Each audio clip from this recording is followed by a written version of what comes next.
I want to talk to you guys about where Kobe stands in basketball history. And look, you know, we have these debates in bars and barbershops all the time. Right. But where would you place him, Paul, in basketball history? Definitely a top 10 player. I mean, I think he's right behind Michael Jordan as far as two guards.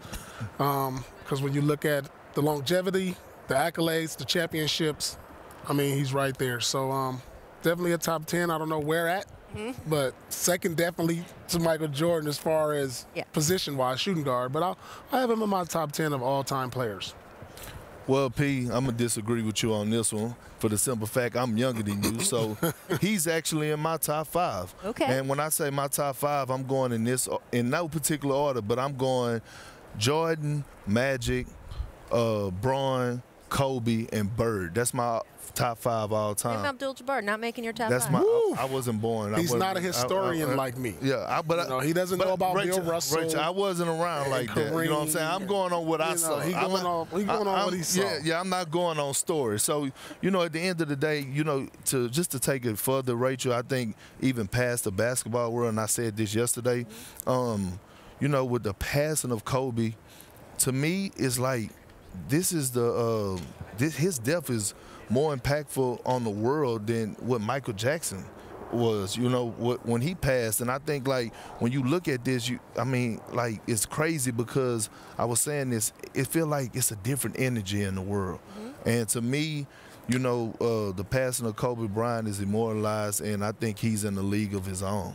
Look, it is hard to place guys, especially with different eras, right? I mean, you know, because you have youngins. Yeah, we could debate all. I mean, we could debate all that. Yeah, we could debate this all day. You know what that underscores to me, in all seriousness, and that is, and we're doing it a lot this week. We will continue to do it in the All-Star Game, and we'll do it this fall when, of course, Kobe is scheduled to be inducted into the Hall of Fame. But this means that we have the responsibility, all of us who sat and watched Kobe Bryant play, that 20 years from now, when there's a youngin who's sitting at a desk like this, doesn't say, I don't remember, I didn't see Kobe Bryant. Exactly. But it's just, but listen, it's just like this. Take this for example. I was having an argument with one of my uncles, and he was one of my great uncles, and he was like, man, I'm telling you, man, Wilt Chamberlain. And I was like, man, are you serious? Wilt Chamberlain was playing against guys like Skip Bayless and Max Kellerman, man. Like, come on, man, the generation is different. The generation, do you know what Kobe would have did back then? Kobe would have killed them. Oh, my goodness. That's good. Kobe Bryant, again, we flashed those accolades up here, but 4th all-time in scoring. Of course, LeBron just passed him this weekend. 18-time All-Star. Only Kareem Abdul-Jabbar, more. 11 times first-team All-NBA. It's amazing. I could make a list. It could be the whole rest of this 2-hour show. The Shaq and Kobe era, though, of all the eras, and it's funny, we saw the dunks at the beginning of the segment. People always think, when they think Shaq and Kobe, they're like, oh, Kobe was the guard out there, and Shaq was right by the basket dunking and patrolling there in the paint. But Kobe got in the paint, too. Thank you very much. Yes. What was it like to play against Shaq and Kobe? This was a nightmare, let me tell you, because most of the times I would be the weak side defense playing Kobe. Then you throw it over to Shaq, you come double Shaq, but now I'm leaving Kobe open, and it's like, okay, now Kobe's driving, and you help on Kobe. Now he's giving it to Shaq. It was just like a defensive nightmare, and it was just like when LA was on the schedule, I was like, man, you know what? I'm gonna try to get 30. We gonna lose, right? And then you might leave with a couple elbows and bruises from Shaq. You might get highlight dunked on by Kobe. You know, let's just hurry up and get in and out of LA as fast as possible. I did not like playing against this duo. What made them work so well together on the court? You know what? I'm scared to say the wrong thing because I'm up here in this younger generation. And, you know, Kobe and Shaq, to me, is one of the best duos of all time. I mean, you look at it, both of these guys dominated. Like, yeah, this was the most dominant duo. Right, for sure.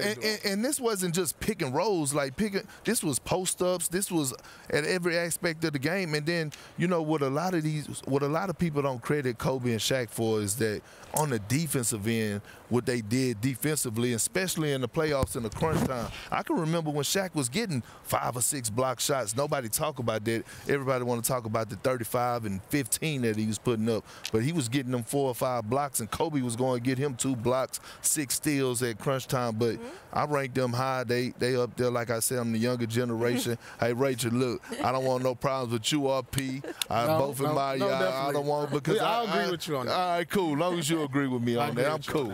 Your point about defense is good because Kobe did not come from a generation where we talked about two-way players. To him, you played in NBA basketball. You were a two-way player. It's not under this one loafing on one end of the court. Being a great meant playing both ways. Yeah, you know, one thing that sticks out to my mind, he was so competitive that he challenged Shaq to get better. Yes. It's like, wait a minute, Shaq has dominated Kobe. When you heard about the feuds, he challenged Shaq, like, you need to be better for us. And I'm looking up, like, how much better can Shaq get? That's how competitive and how bad he wanted greatness for just not only himself, but everybody around. Let me tell you how great it was, right? And I'm not saying this because Pete, my brother, and we went to war together, but him and Kobe they basically wanted to kill each other every time they got on the court. And especially when it was during those Lakers and Celtic time. And to reflect back from what we talked about earlier on the show, I remember when Pete was like, you know, Kobe was doing this thing and Pete came in the shoot around, was like, man, I got him. And me and KG looking at Pete like, Pete, slow down, man. We need you to give us, but we need you to give us this 35, man. We don't need you wasting energy. He like, nah, I got him. He just, you know what? He just gonna have to bust my head to the white meat. I don't even care. I did say that. Should I even ask what happened in that game? Oh, man. No, I'll tell you another story. All-Star game. I think it was 2009 we beat him. So I'm yelling at Kobe. I'm on the bench. Like, he gonna choke at the line. He gonna choke. I'm standing up. And he shoots the free throw. And I remember, like, after the free throw, he walks over to the bench, and I thought we were gonna fight. He was pissed off that I was yelling from the sideline. I was like, you gonna choke like you did in the finals. You know, I'm yelling this. Paul Pierce. Like, no, I'm just talking. You know, I'm talking smack. I'm talking smack. That's you know, what this is the I thought we were gonna fight in the All-Star game. He was so pissed off. It's an All-Star game. I know. It was bad. It was bad. Thanks for watching ESPN on YouTube. For more sports highlights and analysis, be sure to download the ESPN app. And for live streaming sports and premium content, subscribe to ESPN+.